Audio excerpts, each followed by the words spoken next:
White, I should also say, is the first issue of White is coming out in April. Excellent. So pre-order if you can. Pre-order quickly because it's limited to 2,500 copies. Oh, really? Yeah.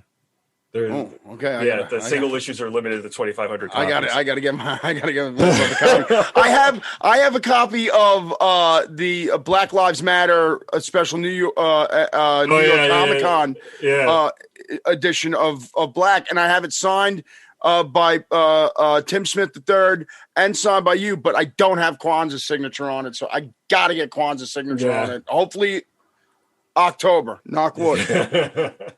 Hopefully. Man. But so it picks up 3 years after the events of White, and our protagonist from Black, who's Kareem Jenkins, otherwise known as X, is basically it's the Empire Strikes Back to Black's A New Hope, where in the first series Kareem is being brought into this world where only Black people can get superpowers. Only a fraction of Black people. It's not a widespread thing. It's underground, and it's a secret that the government and a powerful industrial family led by Theodore Mann have been keeping a secret since the days of chattel slavery. So Kareem gets shot, wakes up in the back of an ambulance unharmed, and discovers that he has this quirk that allows him to adapt to any situation. So he develops new powers all the time. He's kind of like he's a self-contained Dial H for hero. Basically, pretty much, like when we see him again, he's pretty much unkillable. Yeah. He gets burned. He becomes fireproof. He gets shot. He becomes bulletproof. When we see him again in White 3 years later, he can create quantum duplicates of himself. He basically he's got a lot of different, he runs on water. He creates duplicates of himself. Like he's kind of a badass. He said, there's one point where he creates an electromagnetic pulse and knocks out all the electronics in a six block radius. But the problem is that he's reckless, and he doesn't give a shit. He wants people to know that superpowers exist. Well, not even so much that, is that he figures that because he can't be killed, it's easier for him to be. He's the one who distracts Theodore Mann. He allows the project, which is the organization that he works with, is sort of like this super-powered underground railroad. Yeah. In a lot of ways. He takes the heat for it. Right. He takes the heat, but the problem is that he doesn't always think things through. So a lot of what Black and White subsequently become are, it's a coming-of-age story for him in a lot of ways. Yeah. He has to learn the burden of leadership. But he butts heads with his leader. The team's leader was a character named Juncture, who brought him in initially, but is trying to school him the right way, because because Juncture has there's somebody in Juncture's past that gets introduced in the first series who comes back to be a thorn in his side in the second series, and he doesn't want Kareem to go down the same path. So yeah. So that's available from Black Mask. That is available from Black Mask, and so like I said, the first trade paperback is out, and the new series will be out starting in April. Yeah, I'm gonna go online to Forbidden Planet and order a copy right after this. But all right, so now one of the things I wanted to talk about, we're talking about what kind of stuff we're both enjoying. But one of the things that we're both big fans of is the Legion of Superheroes. Yes, very much so. And there's been so many different iterations of the Legion, so many great creators. Oh yeah, over the history of it, and there are distinctly like separate eras. Across the Legion. And I think some of the best people have done stuff to be able to blend stuff from each, separate era, like the original Adventure Comics era. Right. And then Shooter and Cockrum. And then Grell was on the book. And then Grell, I guess Paul Levitz started right around that time, right? Right. So it was Paul Levitz, and then it was Paul, and then Keith Giffen. Great Darkness saga, and then you get into the post Great Darkness. Who's on after Great Darkness saga? I'm trying to remember. That wasn't Cochran. Cochran was before.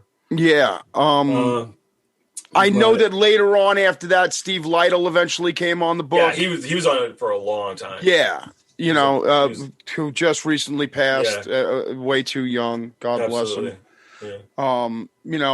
And then there was the Legionnaires era, which I was literally rereading those books, that run like a month ago. I still have my floppies, man, and the character designs in that are just fucking unbelievable. But you also think about the creators that they had attached to it at the time. You had Stuart Immonen, you had Chris Sprouse, Adam Hughes, Chris Sprouse. Joe Phillips. It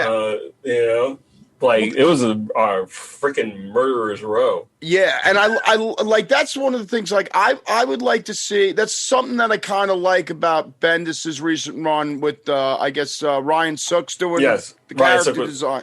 He was actually he was doing interiors. He was doing interiors. He was penciling and inking originally, and then I think they had a couple of issues where they had guest artists coming in and doing a couple of pages each. So they had Arthur Adams come in and do 3 pages. Oh geez, I gotta go back and you gotta look at it. But so Ryan did the bulk of it, and Wade von Grawbadger was inking him. They were both inking pages on that. But I think Ryan closed out that 12-issue run on Legion of Superheroes. So no, it was good stuff. It was a slightly different take than what had been done before, and they took a lot of chances, with a lot of the characters, kind of modernizing the characters, and really. Well, DC doesn't seem to be afraid to change continuity and modify stuff. It seems like Marvel is so stuck with holding on to that continuity that they have, and I think it really hamstrings them. Well, I think Legion is more fluid. It's always been more fluid with all the time travel stuff. Yeah, well, with the time travel stuff, and then with every subsequent DC reboot, because I think that's one of the things that really kind of separates DC from Marvel creatively is that every decade or so they end up doing sort of just a rejiggering of the entire continuity, because characters age, characters change. Although I wonder how that's going to be affected with Infinite Frontier. I think you have you're going to have different books with different time periods, all sort of blending together now with how they're doing things, which is interesting to me. I'm enjoying the future state stuff. But with Legion of Superheroes, especially, like I think that again, Legionnaires came out of Zero Hour. Yeah. They changed Legion continuity with 5 years later after Legends. And then with Legion 89, and so it really and I think that's again, it's the big thing. The big difference between DC and Marvel is that Marvel. They'll do like a soft reboot, like they kind of like they try to thread the needle by maintaining the overall continuity, if not like really sort of keeping it all there,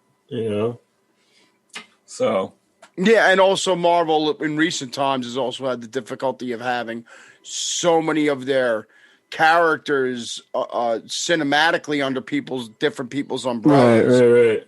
I mean, it was obvious that literally they just stopped making Fantastic Four comics for a couple of years because of Fox owning the property. Right.